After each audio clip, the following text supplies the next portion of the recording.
ഇപ്പൊ ഈ ഓൺലൈനിലൊക്കെ product purchase ചെയ്യില്ലേ? ഉണ്ട്. ഈ കൂടുതലും യൂസ് ചെയ്യുന്ന പ്ലാറ്റ്ഫോംസ് ഏതാ?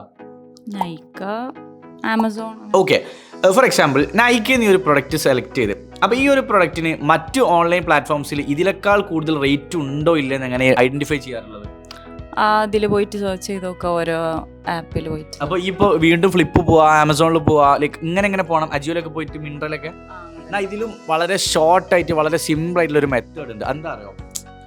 ഈ ഒരു പ്രൊഡക്റ്റ് ഇപ്പോൾ നൈക്കി നീ സെലക്ട് ചെയ്ത ശേഷം ആ ഷെയർ ബട്ടൺ ഓപ്പൺ ചെയ്ത് കഴിഞ്ഞാൽ എനിക്കൊരു കോപ്പി ലിങ്ക് കാണാൻ പറ്റില്ലേ?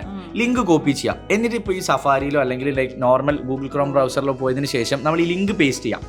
പേസ്റ്റ് ചെയ്തിട്ട് ഈ ലിങ്ക് സ്റ്റാർട്ട് ചെയ്യുന്നതിന് മുൻപ് flash.co/ എന്ന് ഈ ലിങ്കിൻ്റെ കൂടെ നമ്മൾ ടൈപ്പ് ചെയ്തിട്ട് സെർച്ച് ചെയ്ത് കഴിഞ്ഞാൽ ഫ്ലാഷ് AI വെബ്സൈറ്റ് ഓട്ടോമാറ്റിക്കലി ഇത് റിസർച്ച് നടത്തും. എന്നിട്ട് ഈ ഒരു പ്രൊഡക്റ്റ് ഏതൊക്കെ ഓൺലൈൻ പർച്ചേസിംഗ് പ്ലാറ്റ്ഫോംസിലുണ്ടോ ആ പ്ലാറ്റ്ഫോംസിൽ ഓരോ പ്ലാറ്റ്ഫോമിലും ഇതിൻ്റെ ഒക്കെ സ്പെഷ്യൽ റേറ്റുകൾ എന്തൊക്കെയാണെന്ന് വ്യക്തമായിട്ട് ഇതിൽ കൊടുക്കും. സോ അങ്ങനെ നോക്കുമ്പോൾ ഏതെങ്കിലും ഇപ്പോൾ ഫ്ലിപ്പിൽ റേറ്റ് കുറവാണെങ്കിൽ നമുക്ക് ഡയറക്റ്റ് ആ ലിങ്ക് വെച്ചിട്ട് അങ്ങനെ പോയിട്ട് പർച്ചേസ് ചെയ്യാൻ പറ്റും. സോ ഇത് യൂസ്ഫുൾ ആയോ? അടിപൊളി. അപ്പോൾ ഇതുപോലുള്ള ഒരുപാട് യൂസ്ഫുൾ വീഡിയോസിനും കെൻമിയുടെ online and offline digital marketing കോഴ്സിനെ കുറിച്ച് കൂടുതലായും ജോയിൻ ചെയ്യാനും ബയോയിൽ കാണുന്ന നമ്പറിൽ കോൺടാക്ട് ചെയ്യുക.